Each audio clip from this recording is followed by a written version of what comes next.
In this video, I'm going to teach you how to frame count. So, usually frame counting is used to see exactly how long something took. For example, usually people use this for timing algorithms. Let's try a JPerm. Okay, it says 818, but it might not actually have taken that long. It's because I could have turned a little bit before I even started the stack mat, or I could have stopped the stack mat and did another move. So that's why this is not that accurate. To get something really accurate, we have to frame count. So what I'm gonna do is we're gonna go to one of my old videos where I just tried to do a bunch of algorithms. I didn't know how to frame count back then. Actually, we're going to use this video. This is a video on a flawless VPerm I did. It's, if you don't know it, just search up standard VPerm in 2050. This one is not public, actually. It's unlisted. I uploaded it a little bit before.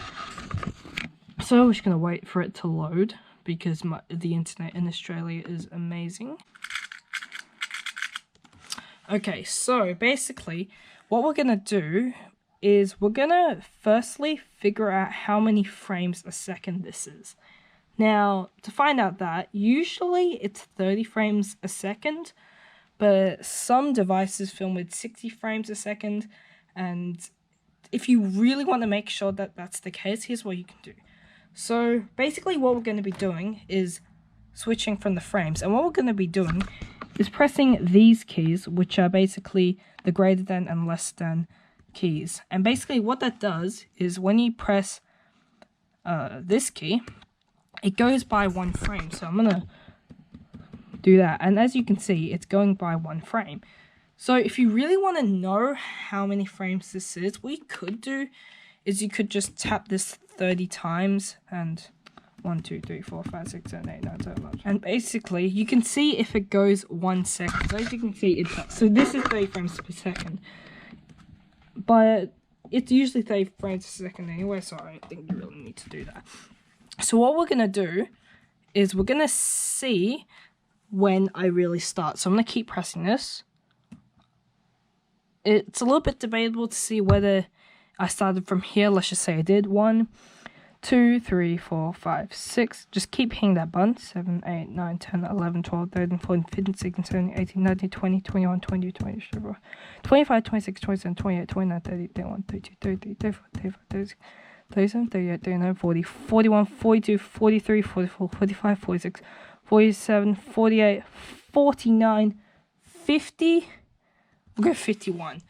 So that was 51 frames. Now all we got to do is a little bit of quick maths. So we have 51 frames, and if it's at 30 frames per second, basically what we can do is we can go 51 divided by 30, and we get 1.7. So this took 1.7 seconds. And if this was 60 frames a second, if it was been filmed 60 frames a second, you would divide the final number by 60. Now, I do want to say that the more frames a second, obviously, the more accurate it can be. So here's a video I filmed quite a while ago. It was basically me doing some algorithms on a 3x3. And so, as you can see, I didn't actually frame count this properly because I didn't know how to do it back then. So, let's not take the A perms. Okay, so here I am about to do a U perm. So, I think this is 30 frames, but I guess to be sure. Whoops. 1, 2, 3, 4, 5, 6, 7, 8, 9, 10, 11, 12, 13, 14, 15, 16, 17, 18, 19, 20. We're going to say it's 20 frames by 30, so that's actually pretty obvious. 20 by 30, 2 over 3 is 0.6 recurring. And so if I thought this was 60 frames, I would have got 20 over 60 is a third, so 0.3 recurring. And that might seem a little bit over-exaggerated, but yeah, well, yeah, if it seems a bit like not right. Maybe the frame rate is just not right. So try both frame rates and see which one seems more right. So let's see if you can frame count. So what I'm gonna do is I'm gonna do an algorithm, and you're gonna see how long it takes me to do it. Now obviously as I'm filming, I cannot frame count this. I have to actually upload this, and by the time I can't like put it here or whatever. So I'm just gonna put the answer in the comments. Obviously, it's not going to be exactly right. Sometimes it can be like 1 or 2 frames off. So if you're within 1 or 2 frames, then I'll count that. So let's do this. So comment down below how long it took me to do that algorithm. If you have any more questions, just leave them in the comments below.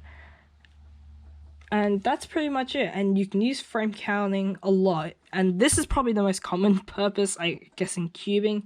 But it can also be used to frame count solve, see how good your pickup is, see if your pickup is slow, and yeah, just a bunch of other stuff. And you can time whatever algorithms. It doesn't just have to be 3x3, obviously. Alright, thanks for watching. I'll do Pyraminx, please stay, and see you next time.